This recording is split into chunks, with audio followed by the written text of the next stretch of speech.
You've been taught your whole life that right and wrong are simple. Good people do good things.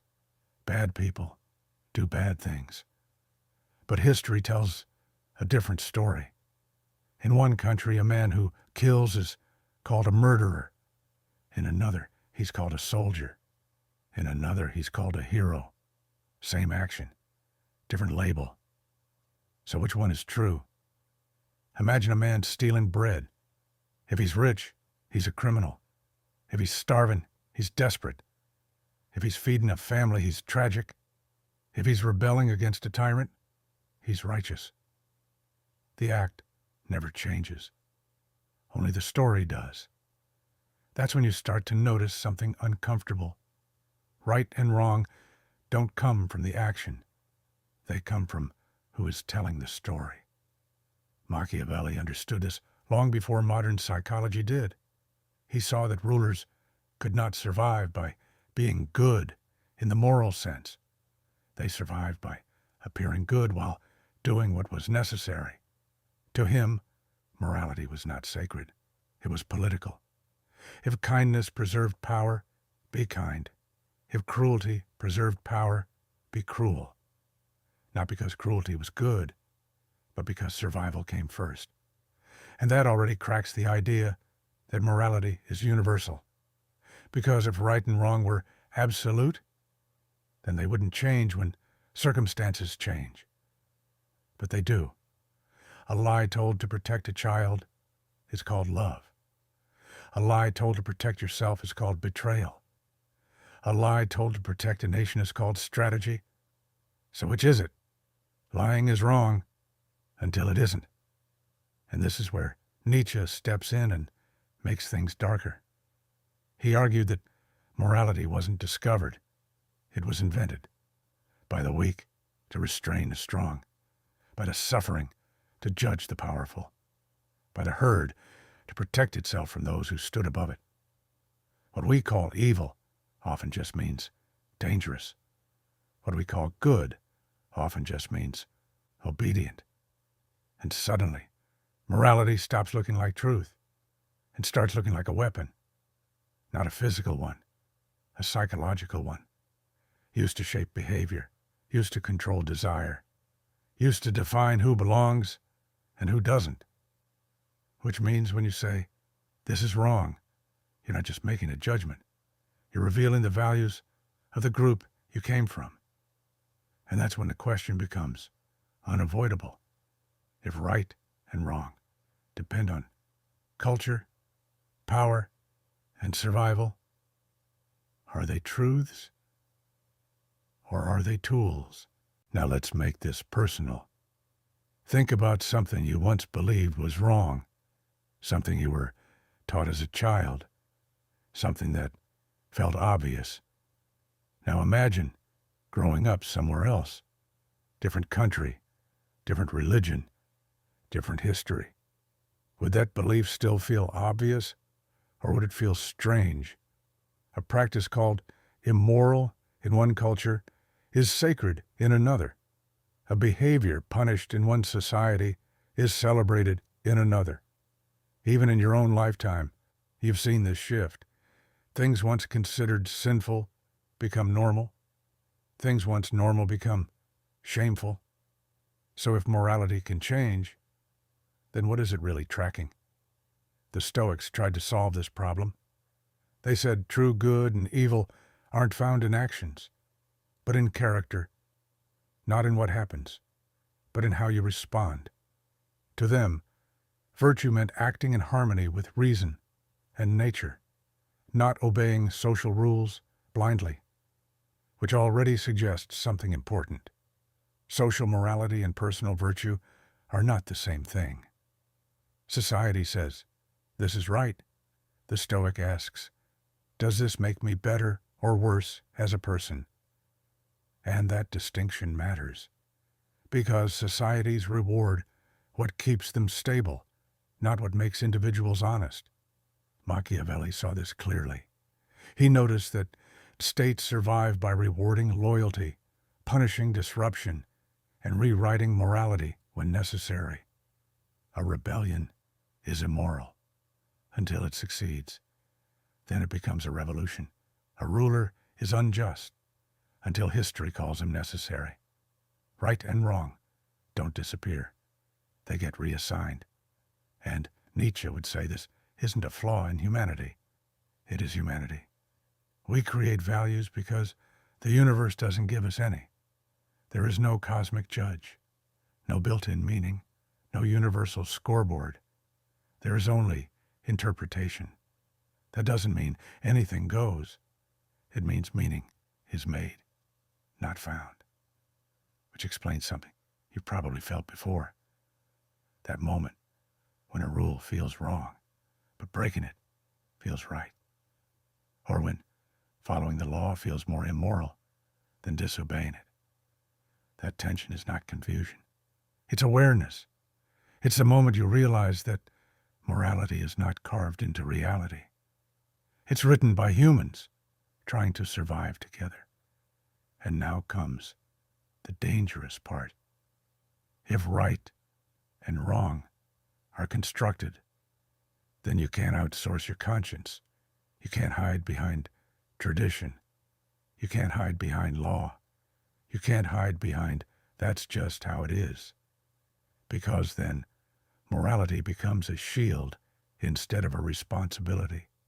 And the most brutal truth is this: the worst atrocities in history were not committed by people who thought they were evil. They were committed by people who believed they were right.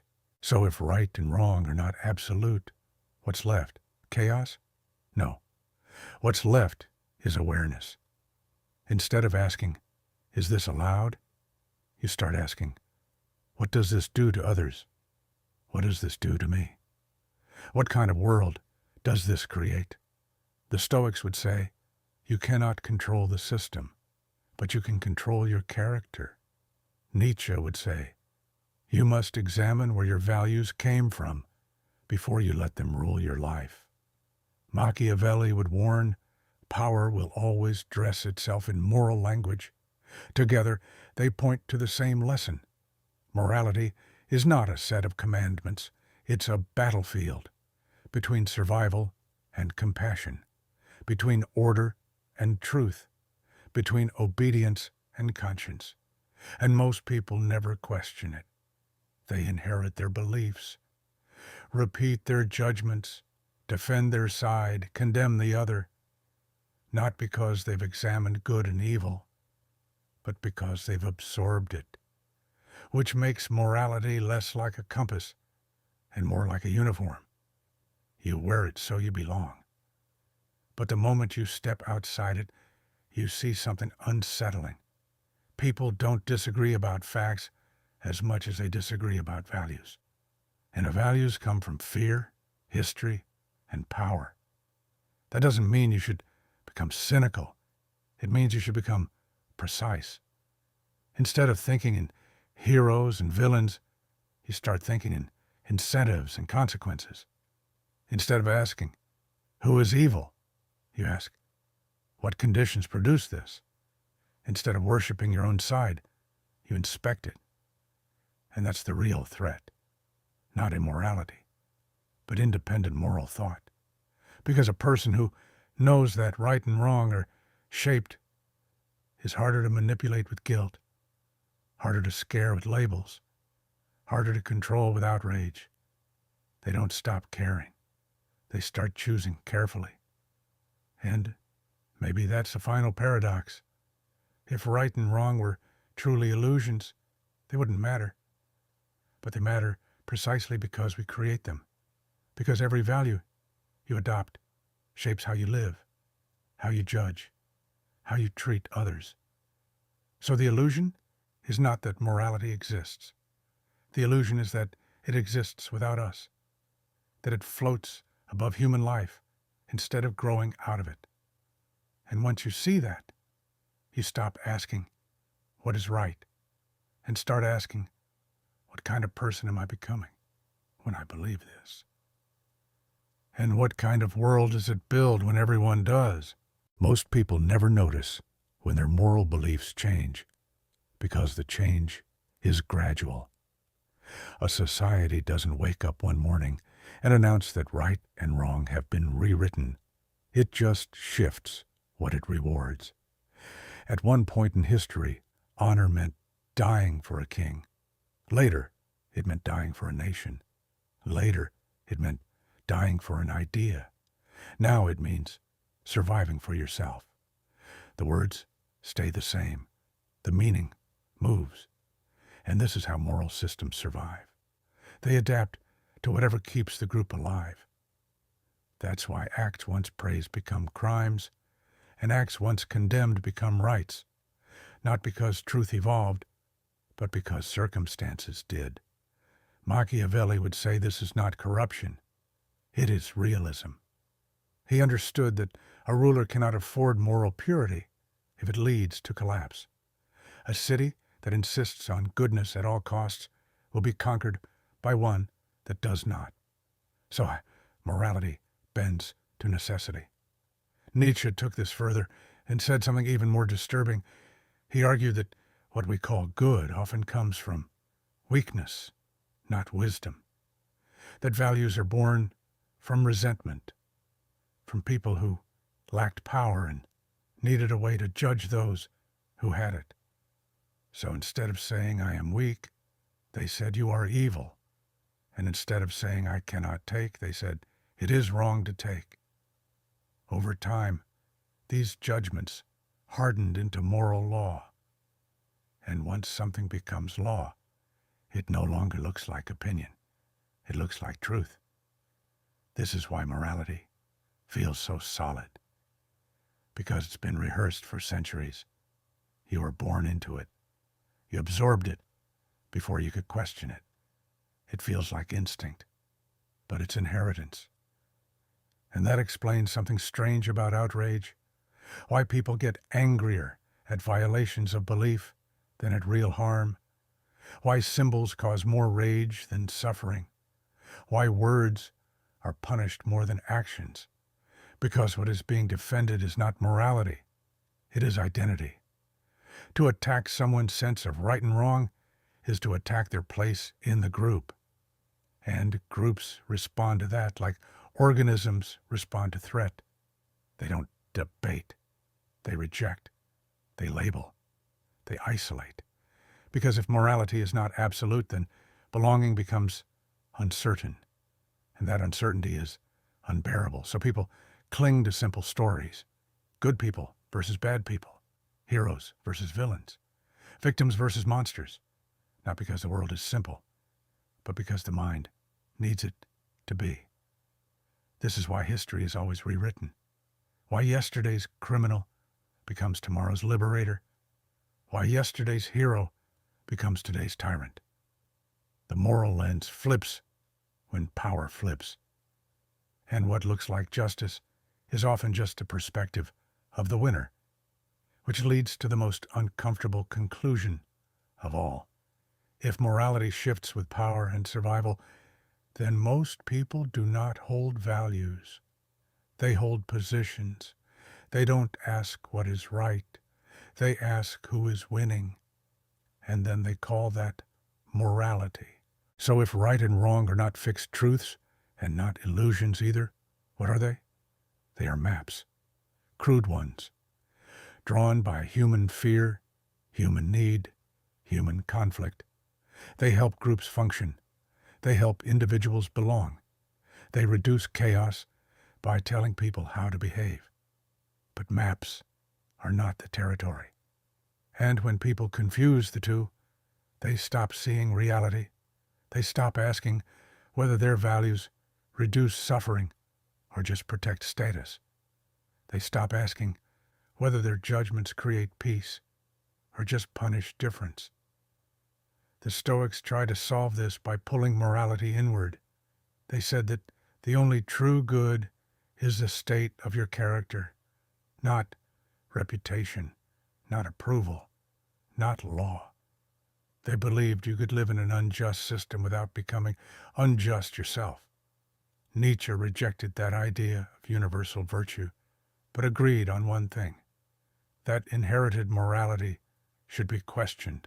not worshipped, not destroyed blindly, but examined. Because values that go unexamined become habits, and habits become prisons. This is where most people misunderstand what it means to say that right and wrong are illusions. It does not mean nothing matters. It means what matters was created, which makes you responsible. You can't say, this is just how it is. You have to say, this is what we made. And that changes everything. It means when you judge someone, you're not speaking for the universe. You're speaking for a system, a culture, a history, a group. It means when you feel moral certainty, you should be suspicious of how comfortable it feels. Because real ethical thinking is not comfortable. It forces you to hold contradictions, to admit that the same act can be cruel in one context and merciful in another, that the same rule can protect in one case and destroy in another, and that is harder than simply obeying. So the lesson is not to abandon morality. It is to stop pretending it is divine, to stop using it as a weapon and start using it as a tool to reduce harm, a tool to increase clarity, a tool to understand human behavior instead of condemning it. Because the moment you believe your idea of right and wrong is the final one, you stop listening, you stop learning, you stop seeing people, and you become exactly what morality was supposed to prevent. So maybe the truth is this. Right and wrong are not written into reality. They are written into us, by history, by fear, by power, by survival. And the danger is not that they are illusions. The danger is that people mistake them for absolutes. Because once you believe your morality is unquestionable, everything you do in its name feels justified. And that is how humans commit their worst acts, with a clean conscience, not by rejecting good and evil, but by believing in them too blindly.